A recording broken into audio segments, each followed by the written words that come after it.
Japan has a reputation for being one of the most orderly and efficient countries in the world. Its trains arrive on time. Its streets are remarkably clean. Daily life often runs with a level of precision that's difficult to appreciate until you've experienced it yourself. But beneath all of that efficiency is another side of Japan that receives far less attention. It's a country that is sometimes unintentionally funny, especially to those from outside the country.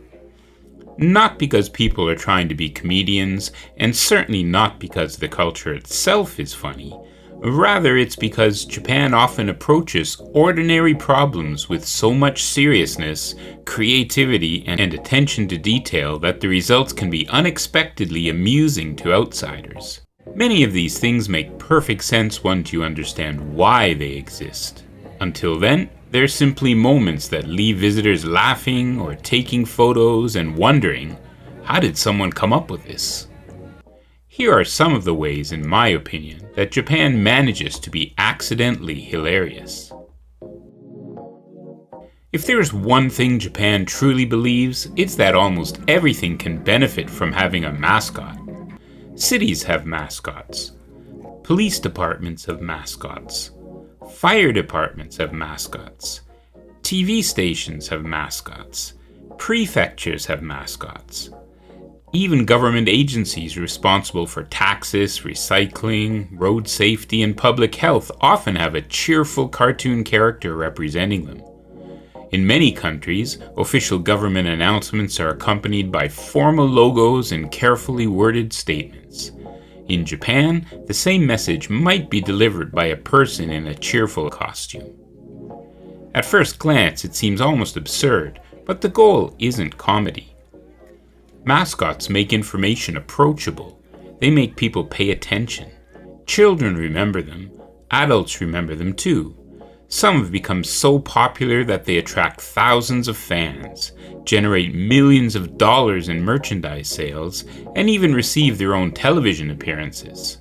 What begins as public information in Japan often sometimes turns into celebrity culture. Japan has no shortage of warning signs, but instead of relying on intimidating graphics or large blocks of text, many warnings feature adorable or funny illustrations. For example, a construction site isn't simply closed for safety. There's a sign showing the dangers of playing there for children and what can happen to you. Other construction signs have become minor internet celebrities.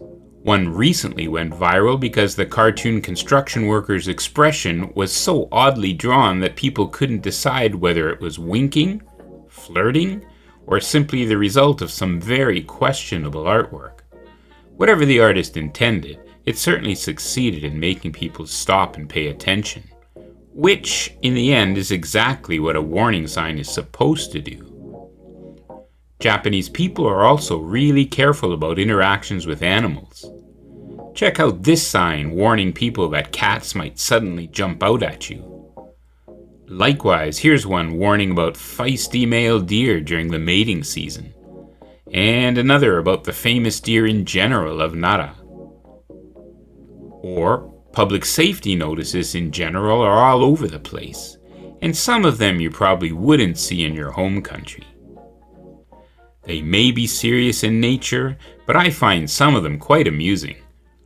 These are just a few examples, and while they often appear on the funny side for foreigners, the signs still communicate exactly what they're intended to communicate.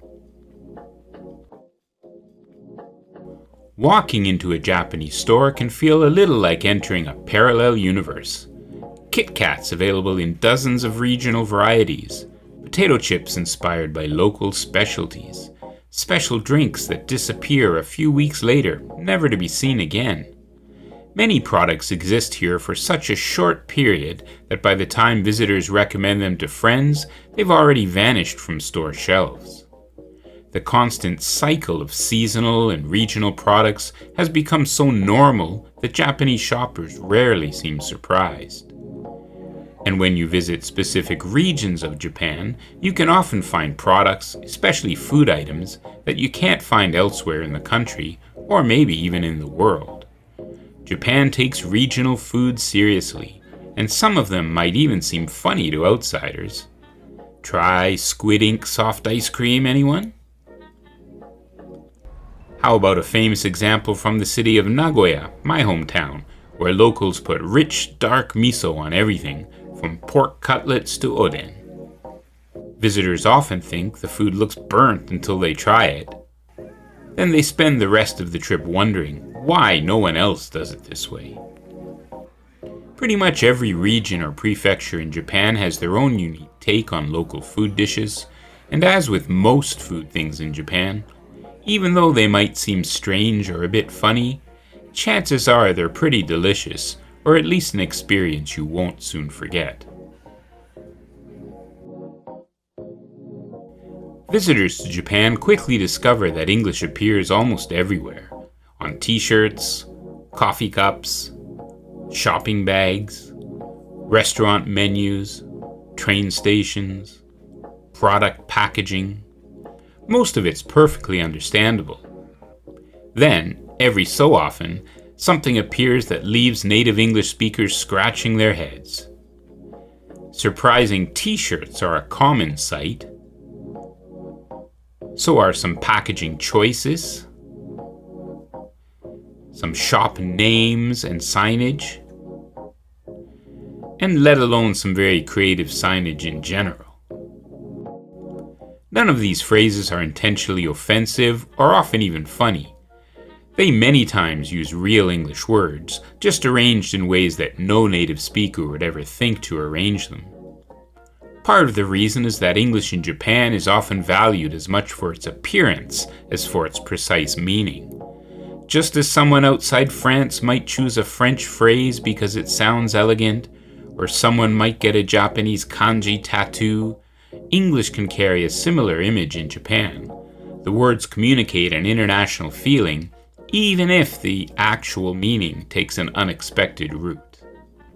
These are small reminders that language doesn't have to be perfect to make people smile. Watching Japanese TV for the first time can feel less like changing channels and more like changing dimensions. Wacky game shows show contestants doing things that would be uninsurable in the West. Cooking programs devote several minutes to showing a close-up of someone taking a single bite of food, followed by enthusiastic reactions from an entire panel of celebrities, not to mention the necessary oishii or umai. Travel shows become an emotional journey over the discovery of an unusually good bowl of ramen or a famous local dish. Even ordinary conversations are accompanied by colorful graphics, dramatic sound effects, and captions that repeat almost everything being said. To someone unfamiliar with Japanese television, it can seem a bit overwhelming and definitely loud.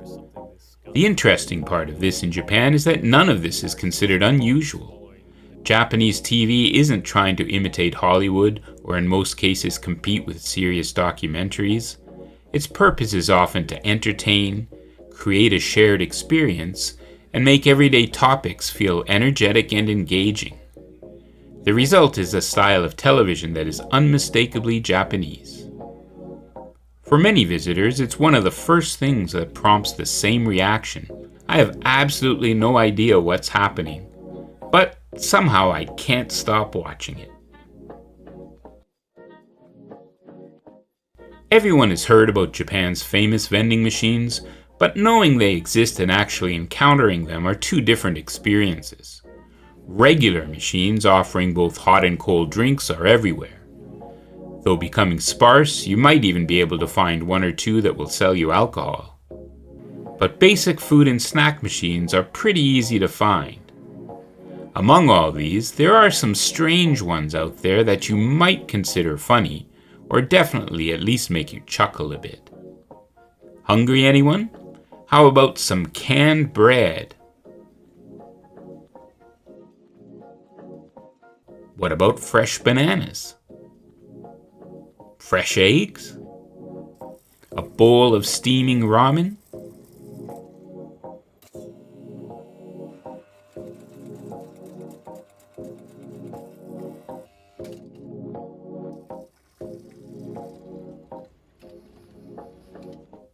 Or if you want a bit of heat, how about an actual sriracha machine?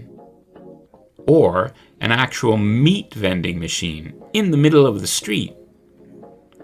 The funny part isn't simply the products or the variety, it's how completely ordinary everyone treats them. While most machines barely earn a second glance from Japanese people walking past, visitors, meanwhile, are already reaching for their cameras.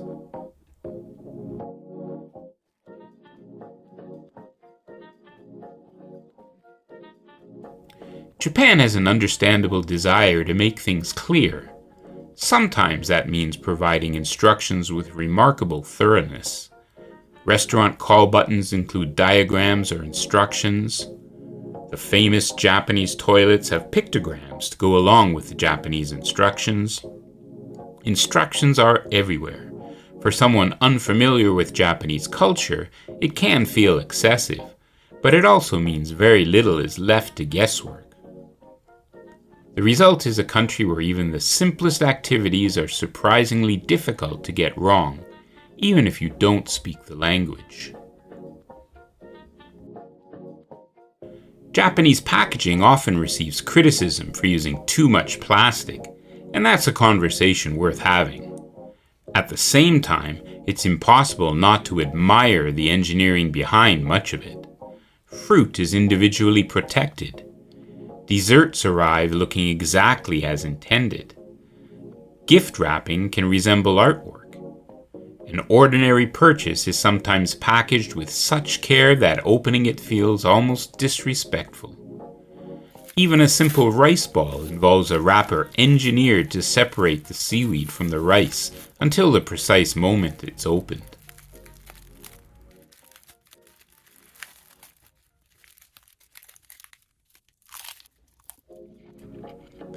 The amount of thought devoted to these tiny details can seem wonderfully over the top for many visitors to Japan.